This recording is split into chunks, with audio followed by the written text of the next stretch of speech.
So, yeah, welcome to this Pranayama Masterclass that is so graciously offered by the Bhakti Center. And I'm really definitely very excited to almost like I didn't discover this, obviously, but pranayama is such a specific part of the yogic journey. And to develop this tool and to get to know it better is really to invite a whole other dimension of growth within this beautiful tree of yoga. It has so many branches and limbs and flowers and fruits. So I know through the Bhakti Center that some of you may be more connected to the Bhakti limb of yoga, maybe the asana classes that we offer as well. So I just want to sort of bring everyone, whatever kind of a yoga you're experienced with, to have this sort of like collective deep dive into this limb of pranayama. So, pranayama is the fourth limb in Patanjali's 8 limbs of yoga. And as such, it's sort of right at the heart of the practice of this path of the journey in towards the goal of yoga. So if we study the ancient teachings and scriptures and beautiful wisdom literature of yoga, we see that we're encouraged and sort of all leads to a loving relationship. It kind of culminates there. Within the 8 limbs, the final limb is Samadhi. So that's sort of this umbrella term for complete surrender and union and sort of connection to source, right? It's a state of meditation, but it's also a state of living and loving. So samadhi is often discussed in these more sort of rarefied spaces of yoga. You probably won't hear it very much if you drop in for a yoga class, just because it's not where we start, right? There's a whole lot of work that is done before we get there, and it's a process. So it's very intelligently designed to guide us deeper and deeper from the gross to the subtle to the transcendent. So it's like a very sort of sensitive place of constant connection. And sometimes we feel that in a meditation practice, sometimes we feel that after Shavasana when you're in this very blissed out, light, open-hearted space.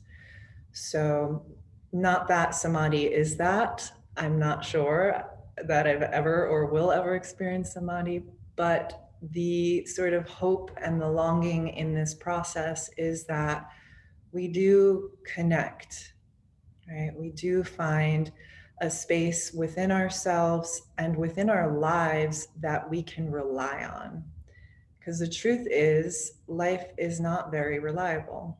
And we have maybe had experiences in our lives where people are let us down, or situations happen that are completely out of our control and change our trajectory.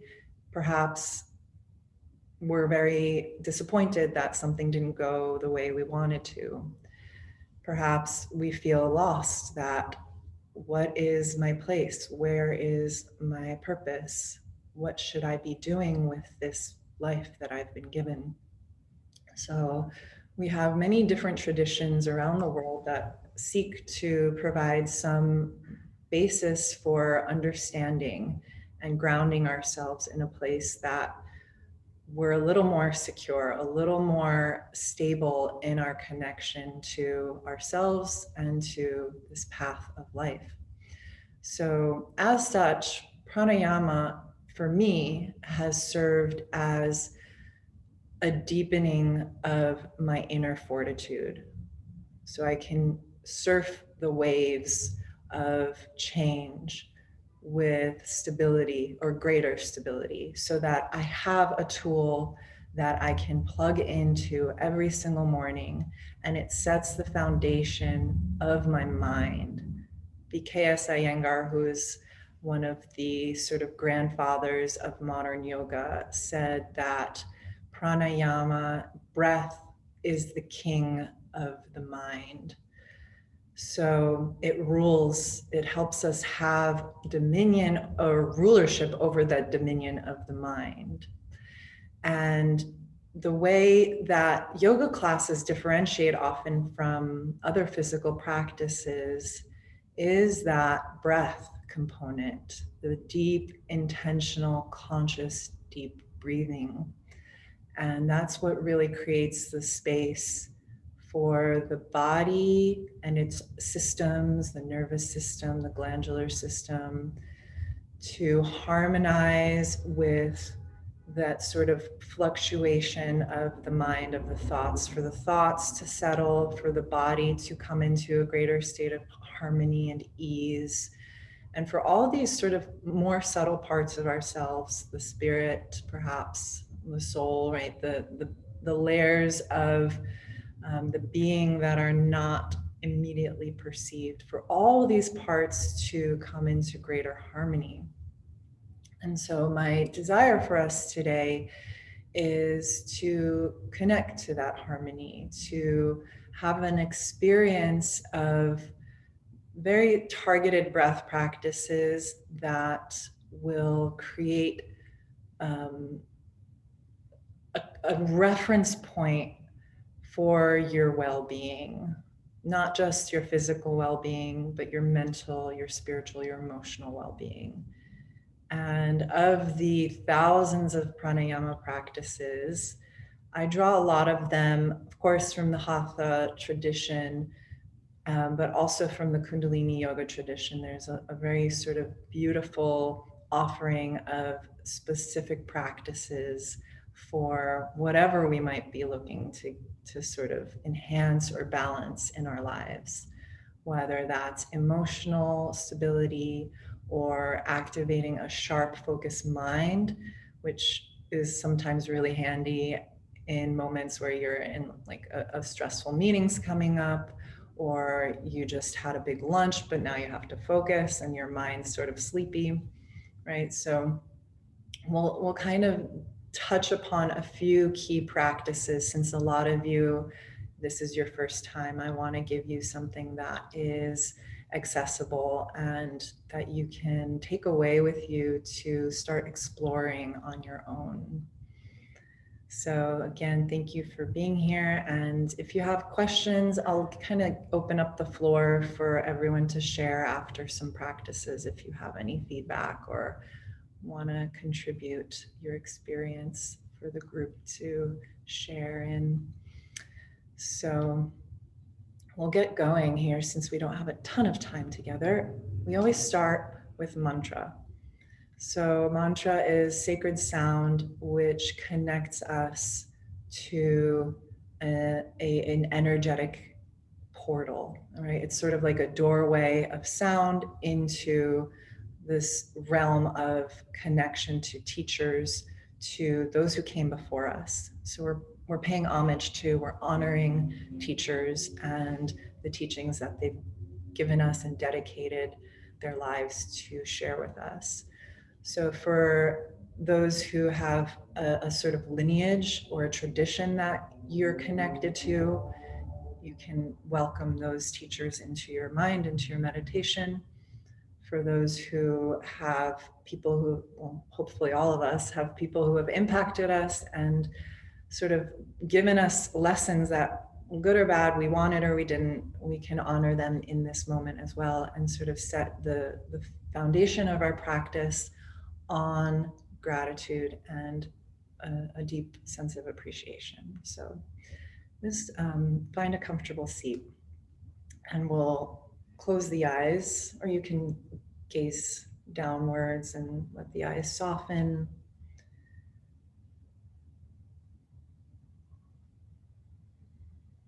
Just take a moment to turn inwards and make contact with yourself.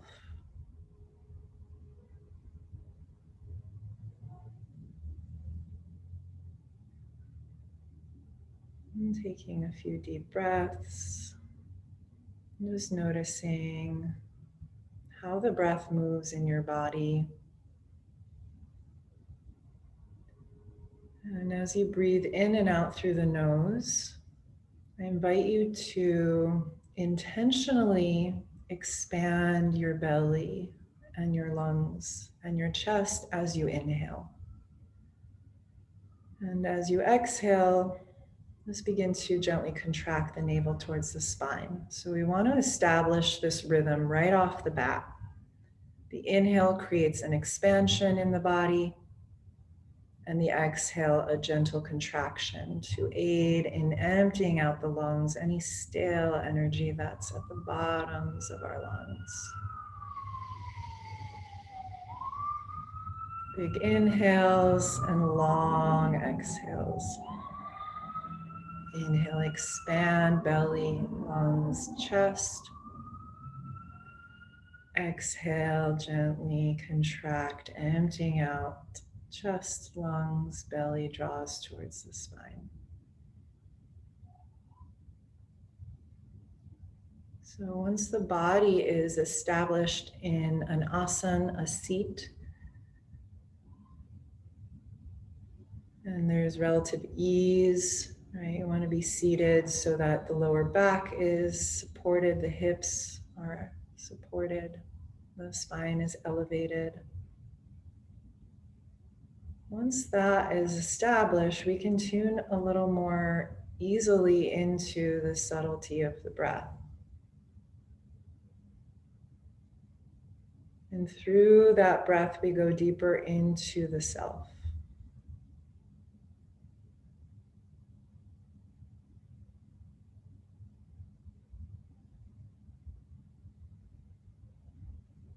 Softening tension in the shoulders, the neck.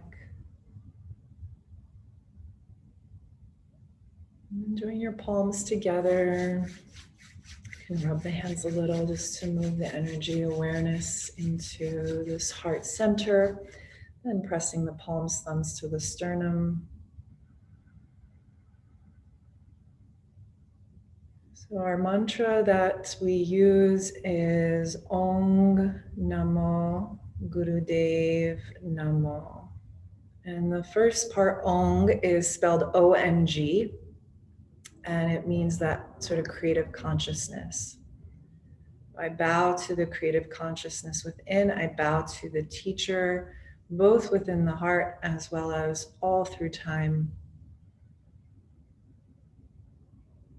So we'll chant that one first 3 times. And when you chant Ong, you want to vibrate the upper palate, the back of the throat, and that will start to open up this subtle channel in the brain, in the pituitary glands, in the pineal gland, and sort of start to move energy, vibrate energy into these higher centers.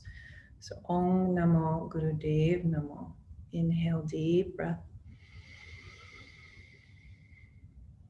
Om Namo Gurudev Namo.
Expand, hold the breath at the top of your inhale, pausing for a moment. And exhale, release the breath. And just the Guru Pranam mantra. Om Gyanati Mirandasya Gyananjana Shalakaya Chakshurum Militam Dena Tasmai Shri Gurave Namaha.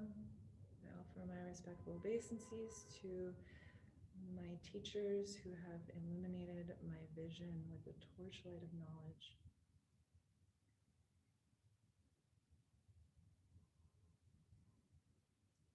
You're welcome to open your eyes. So we're going to start with a foundational practice of breath of fire. And breath of fire as it's applied in a technique called ego eradicator. So once we become aware, right, conscious of whatever we need to be aware of or whatever's in the darkness, right? That's why our teachers are so valuable, because they shed light on those things that are perhaps unseen or sort of examined. So when we bring these things to awareness, then the ego sort of loses its grip, right? I just read a quote from Eckhart Tolle that ego and awareness do not exist in the same place.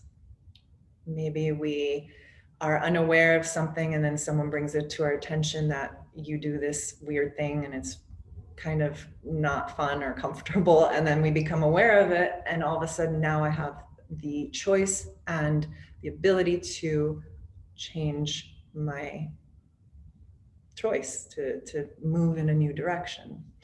So this practice starts to shift our resonant energy field from the electromagnetic field of the head and the brain and like the mind sort of down into the heart.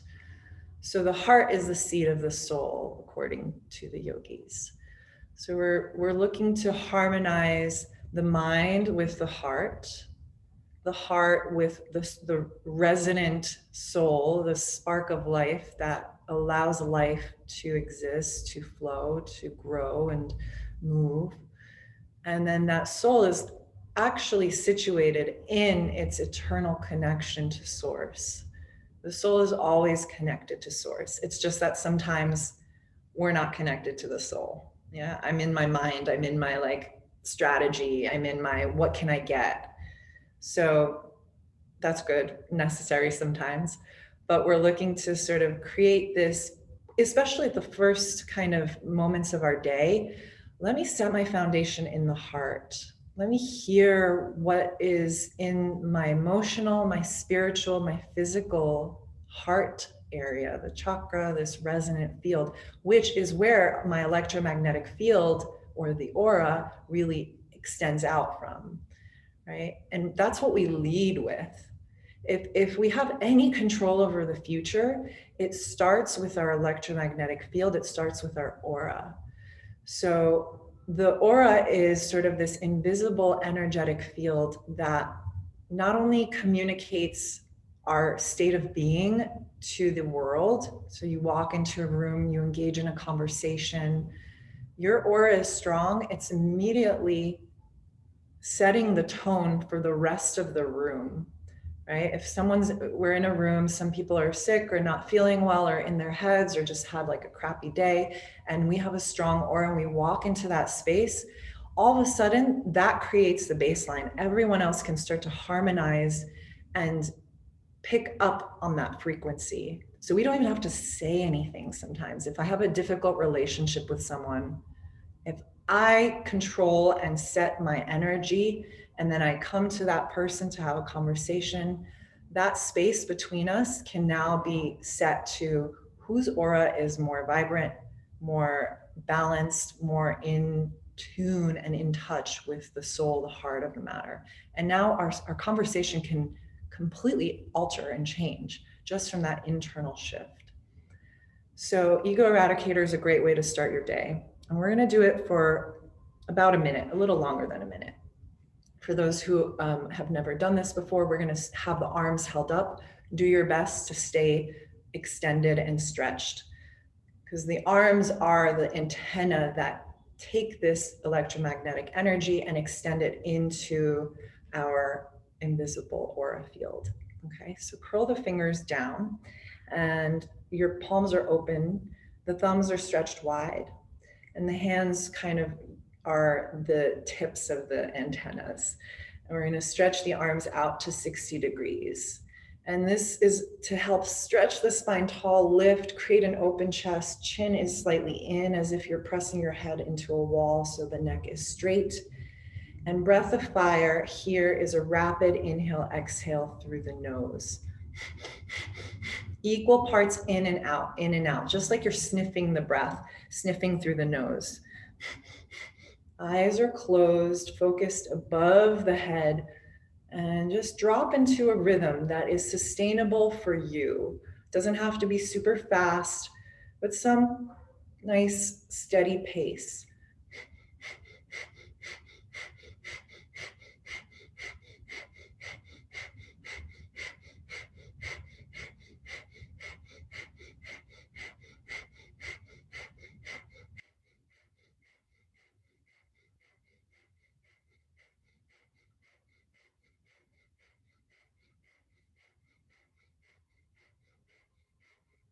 Good, keep going, keep pumping the belly in and out with your breath.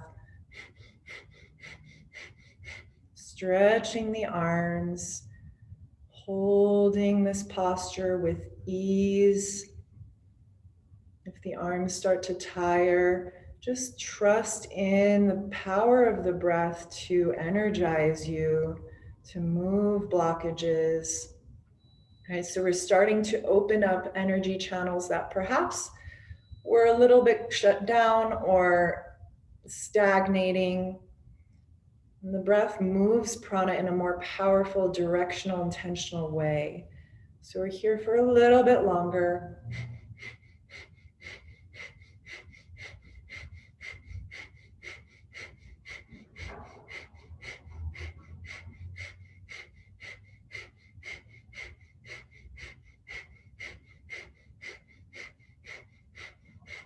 Good, almost there, keep going. And 10, 9, 8. Inhale a deep breath, stretch your arms overhead, bring the thumb tips to touch, fingertips reach up to the ceiling, palms open, hold the breath here, and gently lift root lock, Mula Bandha, squeezing low belly, rectum, sex organs up and in, sealing the energy into the body. Right, this is the foundation of our energy supply, is the root. So creating a nice lock there. Exhale gently and sweep your arms out to the sides and down, slowly clearing and cleansing that space around you. Fingers can rest on the ground beside you. And just meditate for a moment. Drop in.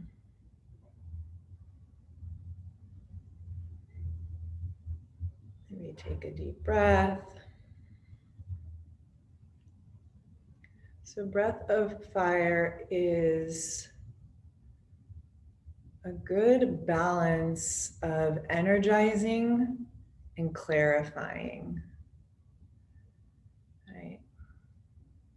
So the mind can settle, but is also very sharp. And breath of fire is practiced in a lot of different pranayama practices. And this one, Ego Eradicator, is great because, especially in first thing in the morning, it primes your lungs, it sort of wakes your system up. The lungs are often so overburdened with constantly cleansing and bringing the energy supply to all of the other organs, to all of the blood cells moving around, doing their sort of cleansing work automatically. So when we start to clear a little more space through this practice and we have a deeper range of our breath, we can draw in more energy and sort of bring the nervous system into a balanced place so it can function with greater ease. So the ego eradicator, you can even sit up in bed, sit cross-legged, grab your phone, set a timer for a minute, 2 minutes, 3 minutes. And breath of fire, when practiced like in this rhythm, it's sustainable. You can do it for a long period of time.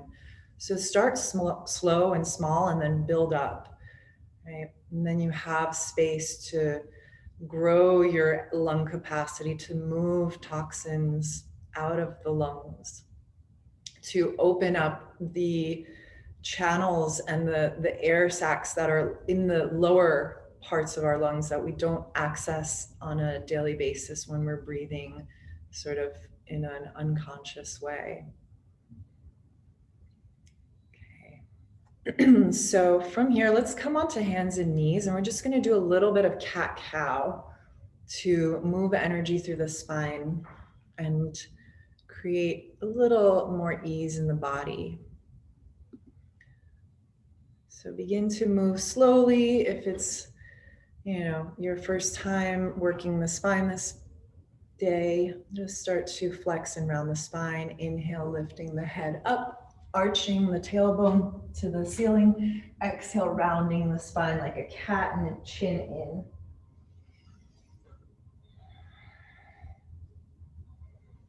And we're looking to create space in the central channel of our spine of Sushumna Nadi, which is a primary highway for prana, for life force, also known as chi or ki. So move a little bit faster as you feel the spine warming up, inhaling up, exhaling down. Powerful breath in and out of the nose.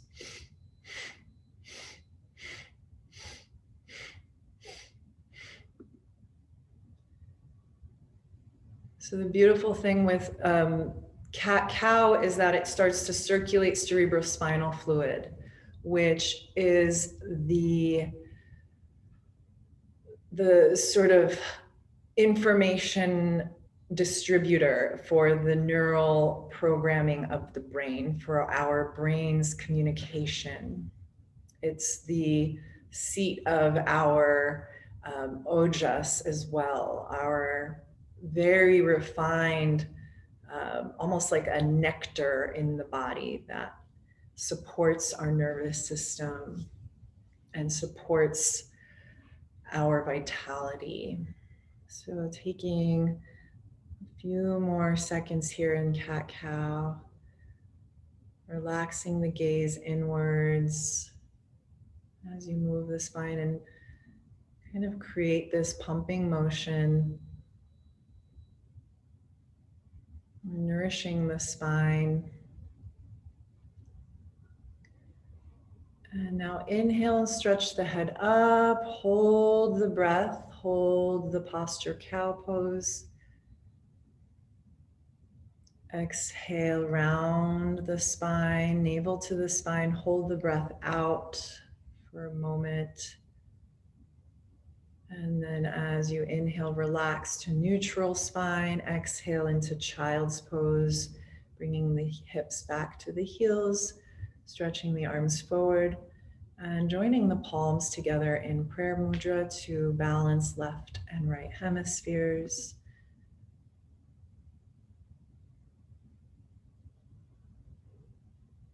Just allowing the body to soften.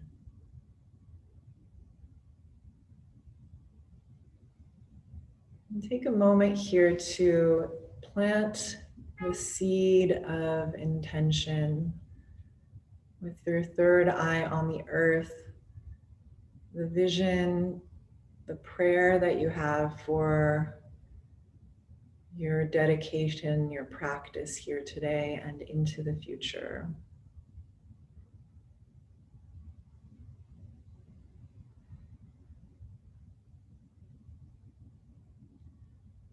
So these practices provide us with the energy to continue walking on our path, to continue offering our gifts, to continue in this sacred exchange of giving and receiving.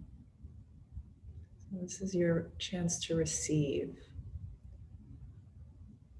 energizing all of the parts of you that are maybe needing some care, some attention.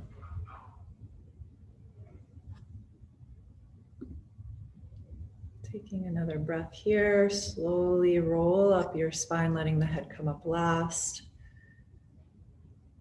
And then make your way into easy pose, sitting cross-legged, or if you're sitting in a chair, you're welcome to sit in a chair.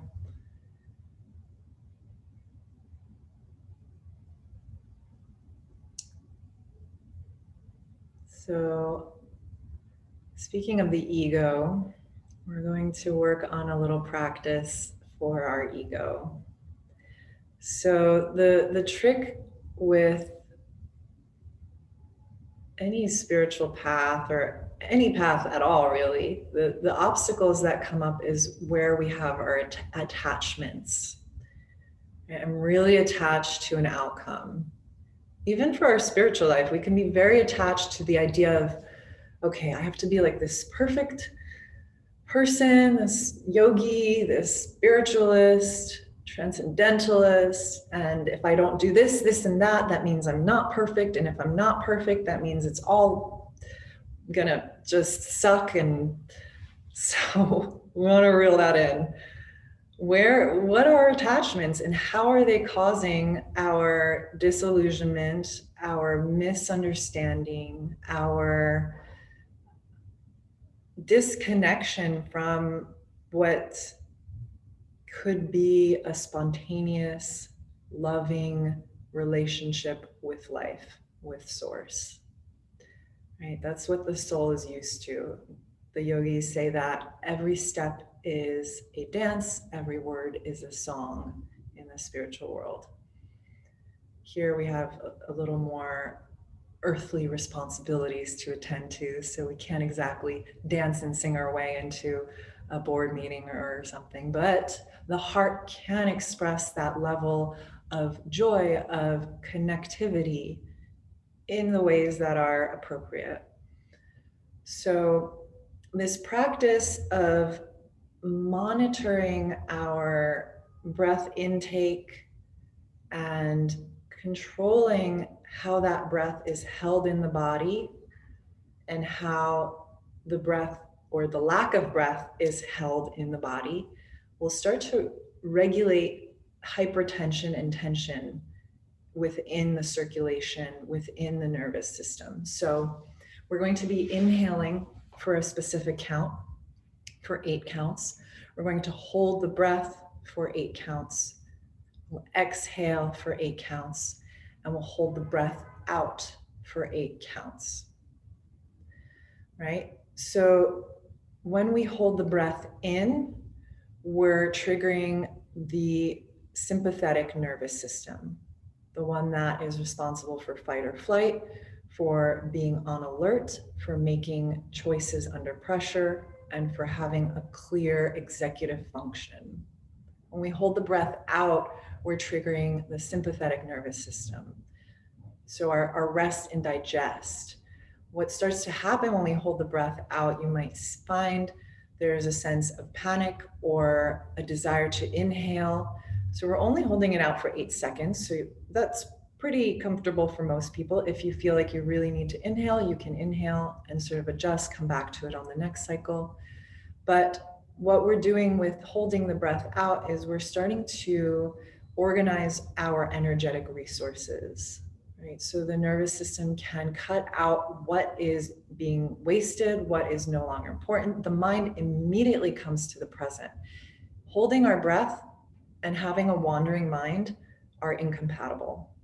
So this will start to really bring the focus inwards so we can observe with a detached awareness.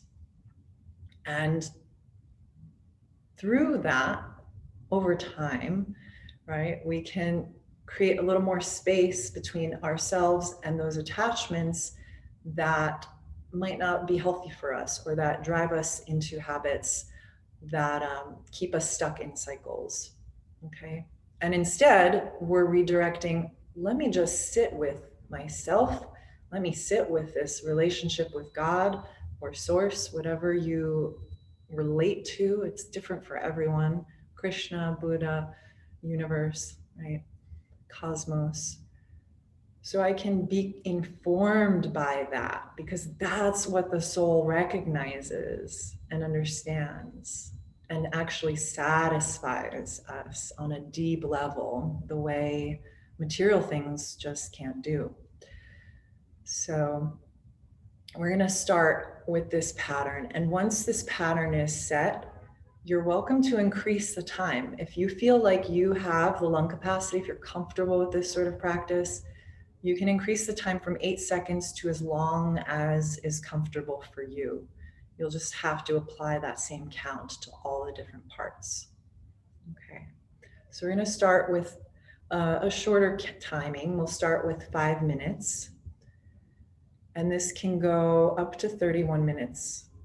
Right? You can practice this for 31 minutes a day. And that's through gradual, right? Adding a minute a week. So we're going to bring the hands into thumbs up.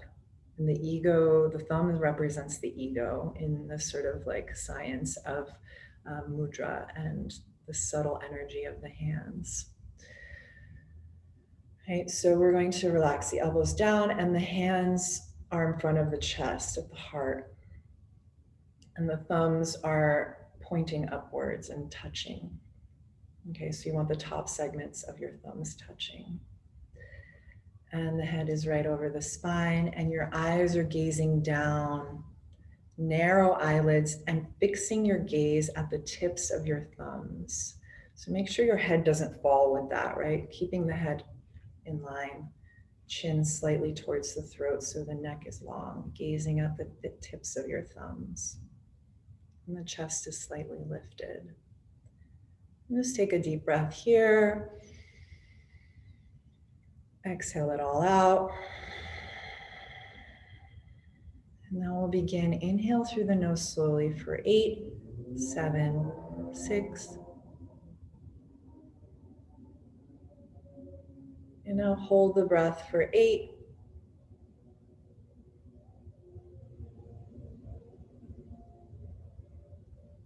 Exhale for 8.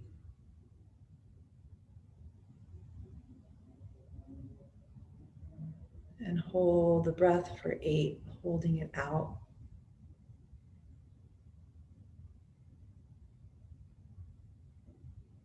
Inhaling.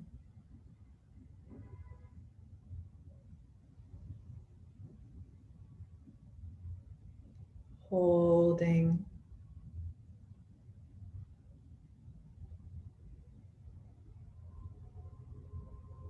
Exhaling. Drawing the navel towards the spine as you exhale, holding the breath out for 8.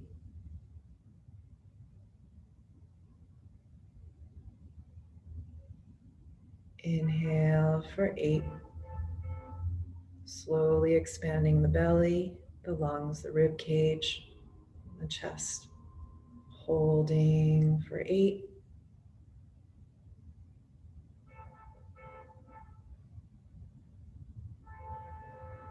Exhaling for 8.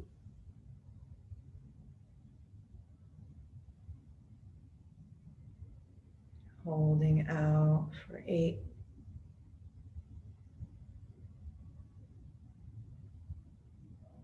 Continuing, counting the breath for yourself.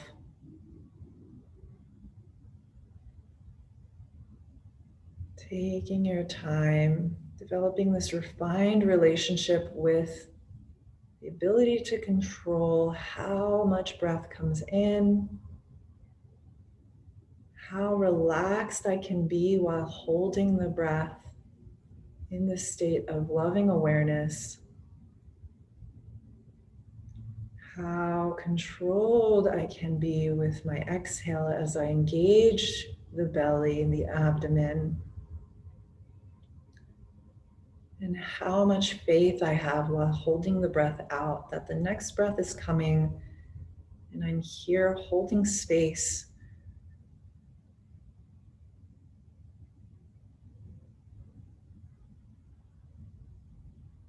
Any sounds that develop in this deep meditation is a normal adjustment of the brain, of the neurons in the brain. Just in case you're having any sort of experience like that. Keeping the gaze on the tips of the thumbs.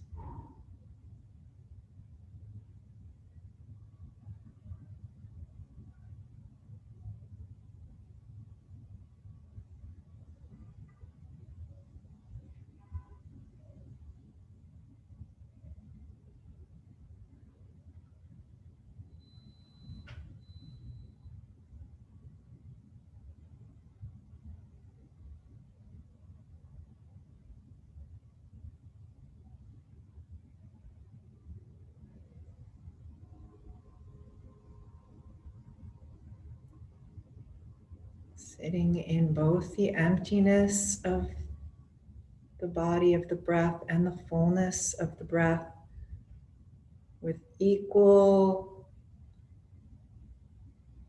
mindedness, even mindedness,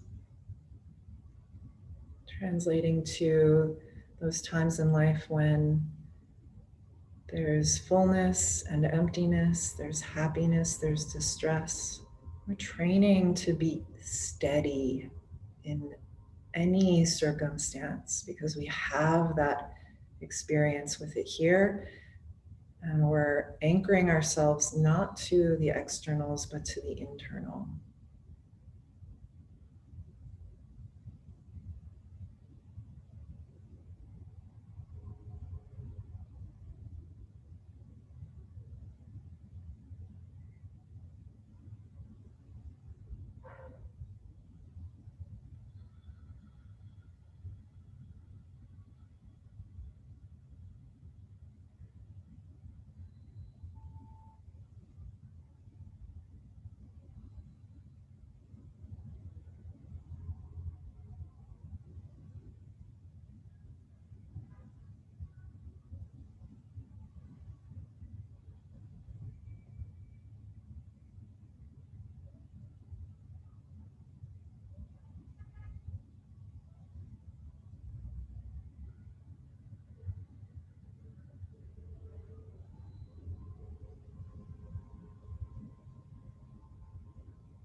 Beautiful. And now at the end here, inhale deeply, stretch your arms overhead. Open and close your fists a few times, holding the breath. And then exhale, relax the breath, release the arms down. You're welcome to close the eyes here, join the thumb and pointer, meditate.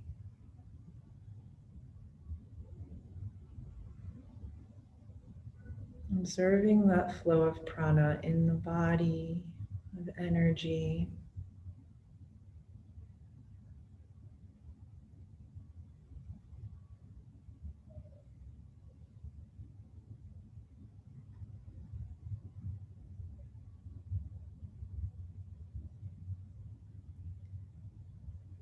So once we identify our attachments, right, when we have that awareness, we can start to let them go.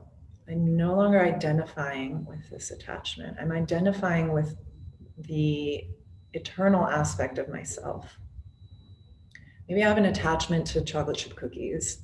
It's really getting out of hand. I'm getting them delivered at hours of the night. For those in New York who have access to fresh cookie delivery, you know, I keep thinking about them in the middle of a meeting. I just want to like hang up and go pick up a cookie.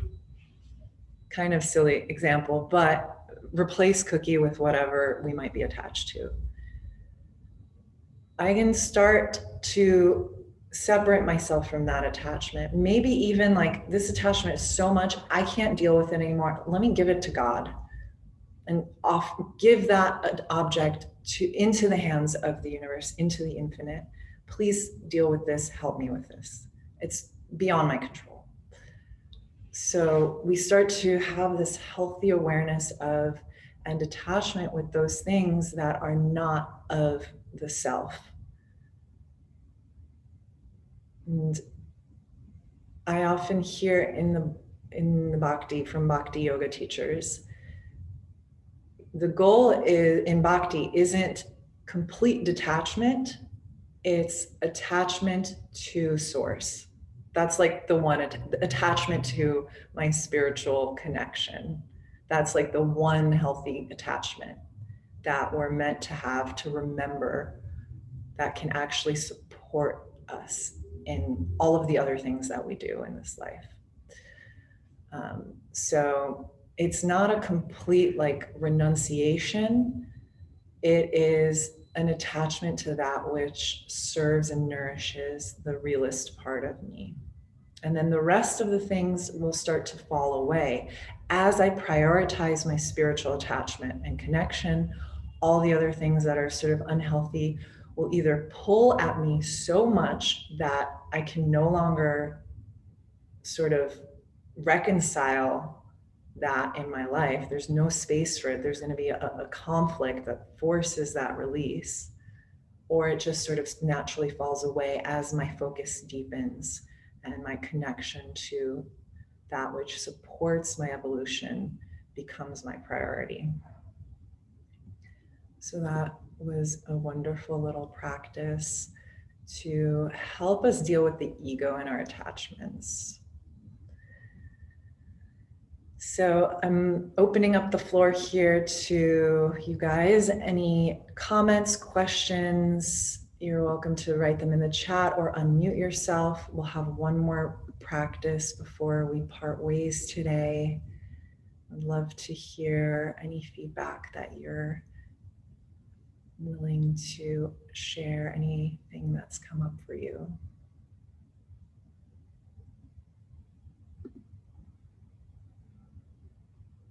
Any mantras or exercises to give it to God? I mean, every practice, the Hare Krishna mantra is great because that is just us harmonizing with the names, which are not considered non-different from source. So the energy of God, the personality of God is said to be present in the holy name. So just by chanting that mantra, I am associating with source, the Maha Mantra. So that last practice is called meditation to change the ego. And that's from the Kundalini Yoga tradition or lineage, which is really just sort of these ancient tantric teachings and kriyas, which were given to us primarily by Yogi Bhajan, who was a Kundalini Yoga white Mahatantric master. Okay, so let's take a quick vote. I have two practices that I want to share, but we don't have time for both of them, or maybe we do. I don't want to overload you. Okay, we'll do the immunity breath because that's just really handy and practical. So our immunity is often connected to or tied to our stress, our level of stress. So I'm just looking at the questions. Practice on the hands and knees, just cat-cow. And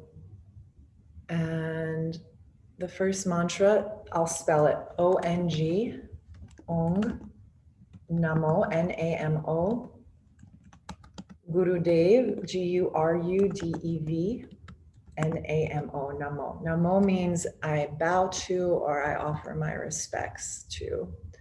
Om Namo Gurudev Namo. Amar asked, I was told pranayama could be a bit of a danger if not done correctly. Is that correct?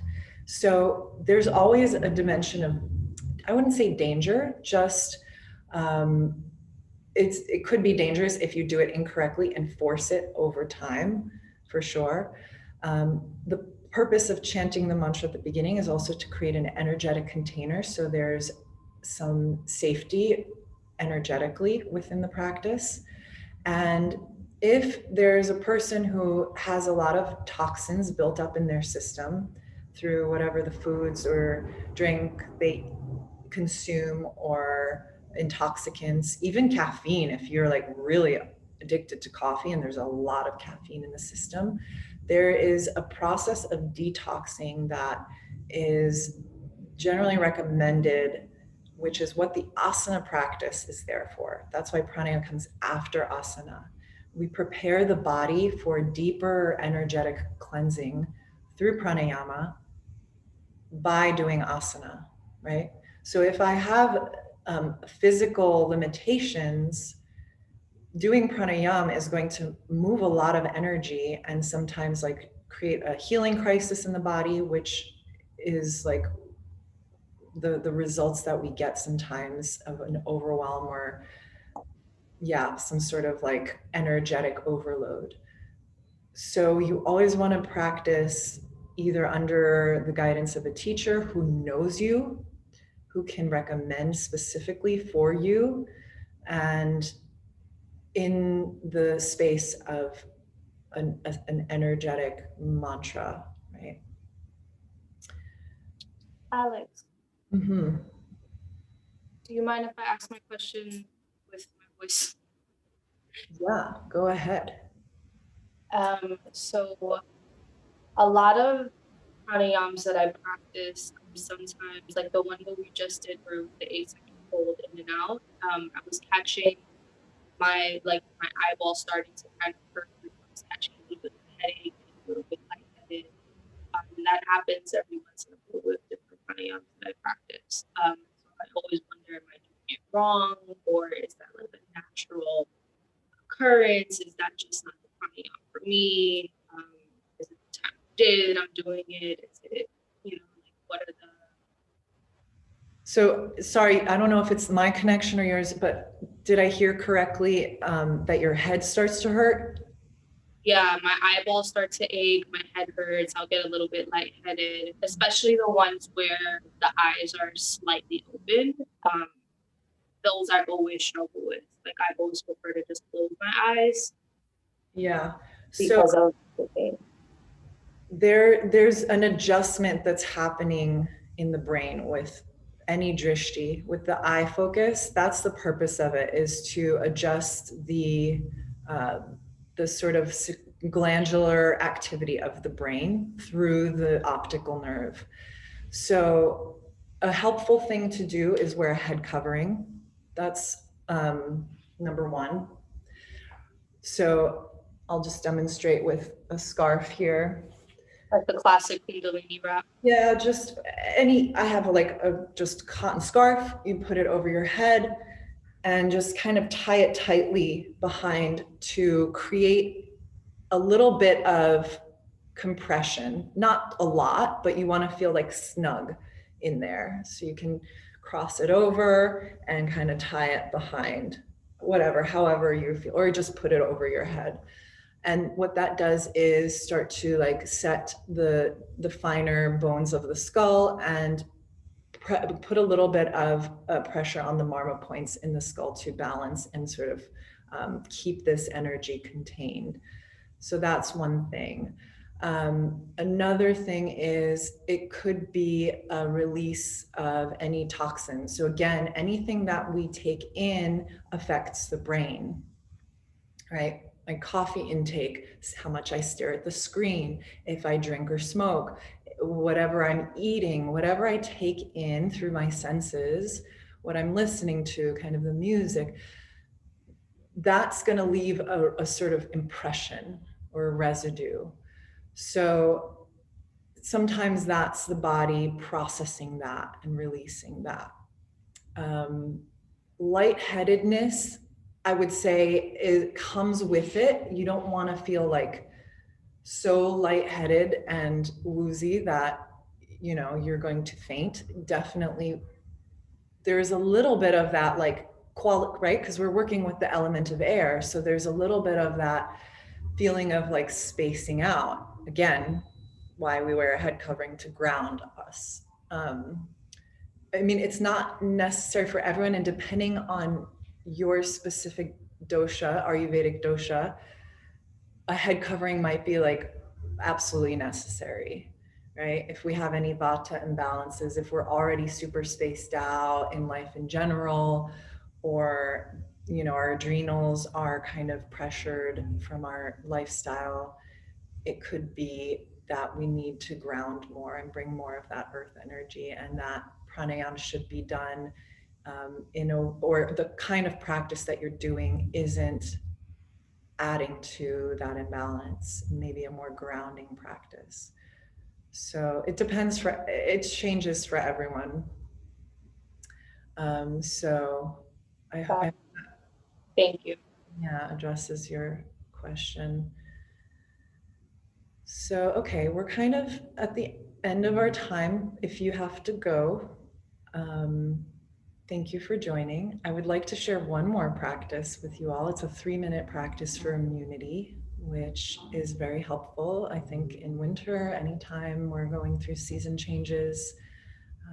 So you can, and for this practice, actually, it is strongly suggested to have a head covering. So if you have, just to prevent headaches, if you have a scarf or just a light cloth in the vicinity, a t-shirt even, just throw it over your head so it's covering the top of your head. That's our like 10th gate. It's an energetic center that is subtle and sacred, and we want to kind of cover that. Interesting to see that so many traditions cover the head, right? Yarmulkes, and I know with the Bhakti tradition, there's a sika that covers that spot. So if you want to wrap your head, you might do that. It's not the end of the world if you don't, but just nice to experience that with the head covered. Okay, so here we go.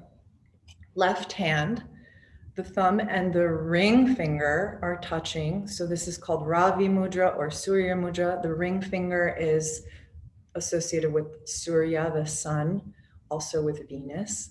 So it's a quality of energy, of light, of heat. So left hand is here by your shoulder. And with the right hand, we're using the pointer finger and we're sealing the right nostril. And we're going to do breath of fire only through the left nostril, which starts to affect the right hemisphere of the brain, where emotional stress can build up and start to affect our immunity. So finding a tall spine, chin in, chest up, eyes closed. Seal the right nostril with the right index finger and begin breath of fire. Rapid inhale, exhale through the left nostril.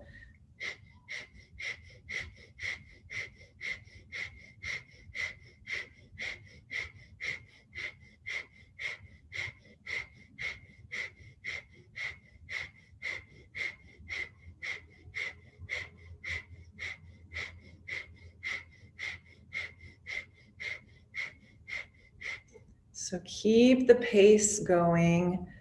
Keep your breath inhaling, exhaling steadily and powerfully through the left nostril. Really emphasizing the rhythm and the beat at your navel. So you really want to move your navel. That quick inhale expands the belly, the quick exhale contracts it. So we're moving and pulsing the navel point.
Good. Keep going. Just about a minute left.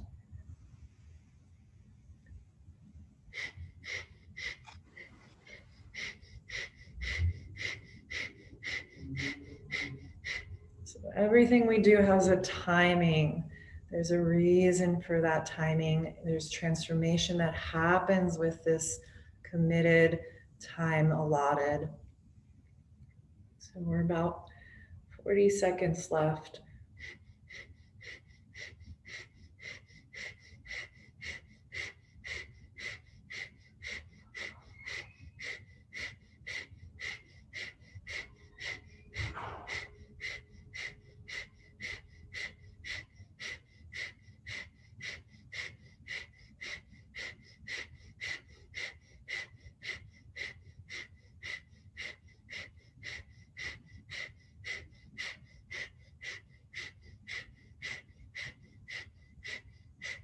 Good. Now take a deep breath in, interlace the fingers, stretch the hands about 14 inches in front of your throat. Hold your breath here and pull the fingers apart. Hold the hands together, but pull on the arms. You want to put a lot of pressure here on the chest, on the thymus gland, holding the breath, pulling the arms. And when you're no longer able to hold the breath comfortably, exhale powerfully out the nose. And then again, inhale, deep breath. Hold the breath, pull on the hands. Pressure on the chest here. Hold and pull, hold and pull. And when you're ready to, again, you'll exhale powerfully and do that 2 more times.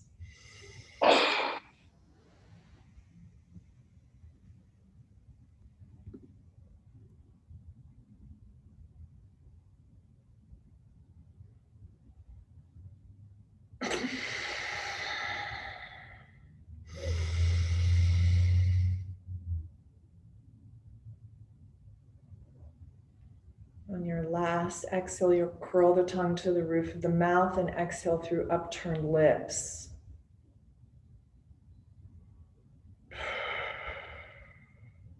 And then relax the arms down when you're done and just meditate here.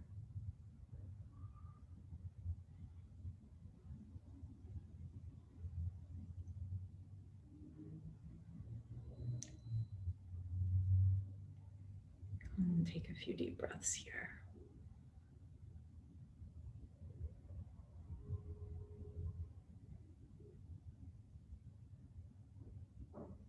So our immune system and our central nervous system are really intimately connected, as well as our glands, our emotions. So this is a very kind of like therapeutic practice to target any viruses and bacteria in the system, as well as enhance and support your emotional and mental and immunal functioning of the body. And the right hemisphere of the brain stores the emotional imprints, often negative ones or heavy ones that sort of lead us to depression or this suppressed immunity. So we're stimulating that right hemisphere. We're stimulating the rest and digest function of the nervous system so we can adjust themselves. They can adjust and balance and function in greater harmony. So that's a practice that you start with 3 minutes and then you can build up from there. So grateful to everyone for joining, for your questions. If you have any other questions, you're welcome to put them in the chat or I'll stay on and answer them. But let's close our session like we began with mantra and just take a moment to connect to that internal space again, grounding yourself. You can bring the palms together if you'd like. And the mantra that we can chant here is Sat Nam. Sat meaning truth or the eternal nature of my being, Truth is my identity. Nam is name, that vibration that I am eternal, full of knowledge, full of bliss. Let's take an inhale to, and an exhale. And then inhale to chant.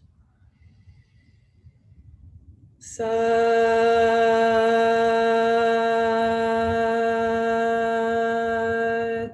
Nam.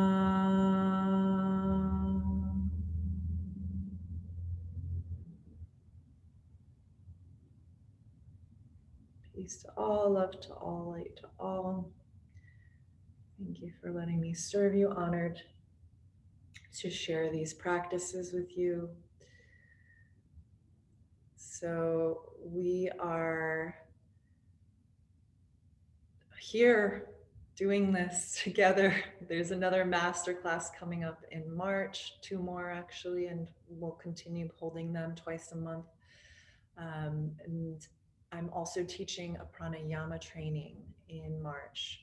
So the training is 50 hours. We go in depth into all of these teachings, many different practices, the way to offer these in your classes if you're a yoga teacher, to sort of structure and build a pranayama class, and the just fluency, live it, experience it. We'll do it, we're together, we're moving through all of these sort of different experiences so they become part of your in subtle awareness and understanding, as well as your toolkit. You have it there.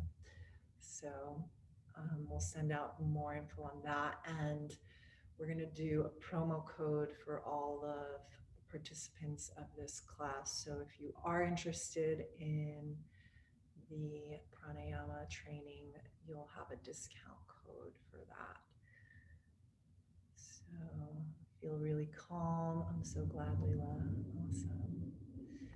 So yeah, if you have any questions, comments, you want to unmute yourself, stay in chat, you're welcome to take a few more minutes here. And you have my email, so feel free to reach out with any questions there as well. And yeah, I'm here to support you and to keep this going. Thank you to everyone who came. Thank you so much, Alexandra. Yeah, you're welcome. I wanted to share that I'm so tender-headed because I feel everything on my head.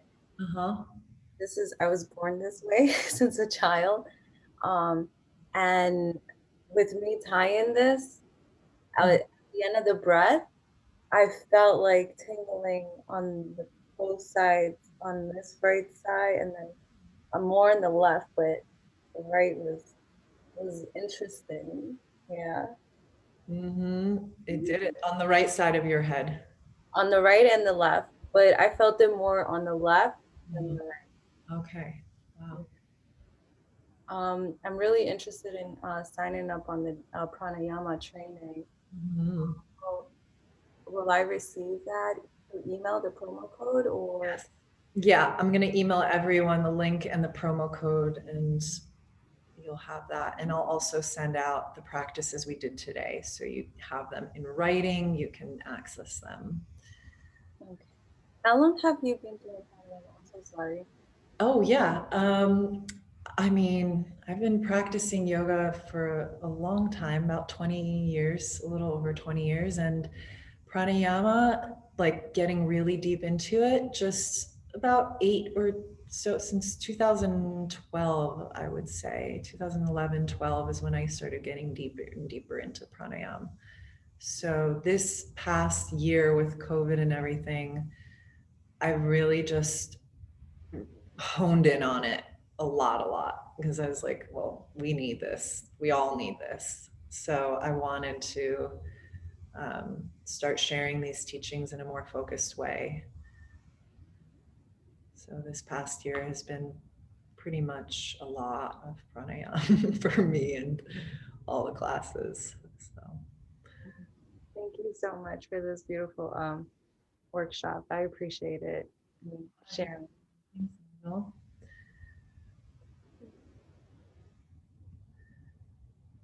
Yeah.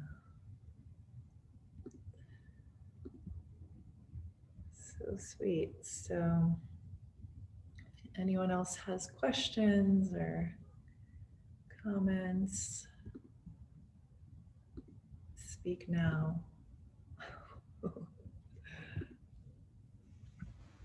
Thank you very much for the session. It's nice and relaxing. Thanks, Pooja. Thank you for joining.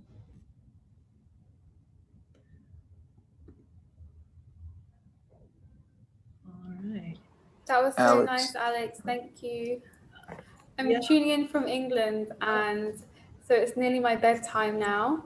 And that was like the perfect end. So thank you so much. Thanks, Kishori. Glad I could bring you to a nice, sweet send off. Yes, thank you. Have a good night. Alex. Hey. Hello. How you feeling? During the holding the breath, like the 8, 8, 8, 8, 8, when I would hold it out after the exhale, I'd really feel rushed to take the next inhale, and that inhale I could never get to go to 8. It felt like this desperate, like I can't open up my body to fill my body up with air. What does that mean? Yeah, it's just practice. You know, it's just naturally the system gets tense and scared that I'm gonna die, essentially. Like, you know, the fundamental baseline hardwired part of our system, our brain as well, because there's no breath coming in. So that next inhale, we're sort of eager to take, just as if you're coming up for air from underwater or something. So over time, that will even out as you are able to, right? We start with the inhale. So that sort of sets the tone. As the lung capacity increases and expands, then you have more prana available because you have more breath, more space in the body to take in the breath. And that will sort of set the tone for the rest of the cycle, so that when you're exhaling and you're at the bottom of your exhale and holding the breath out, there's that energetic imprint still residual from the inhale. So just working on long, deep breathing could be a good practice to kind of set you up for a more even pace, a more relaxed practice of that. So long, deep breathing is a diaphragmatic breath where you expand the belly as you inhale and you contract the belly as you exhale. And that'll create more space in your body for deeper breaths, which means sort of a slower and longer integration of the energy in the breath. Cool. Just practice. It'll even out after a few sessions, but not to rush. There's no rush. You adjust the count for what you can do and do it consistently and then increase from there. Cool. Thank you.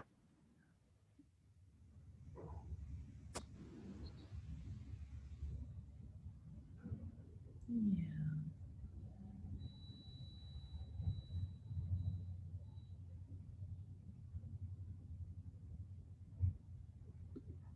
Sweet. Well, thank you for joining, and we'll see you soon, I hope. Have a great day. Bye. Bye.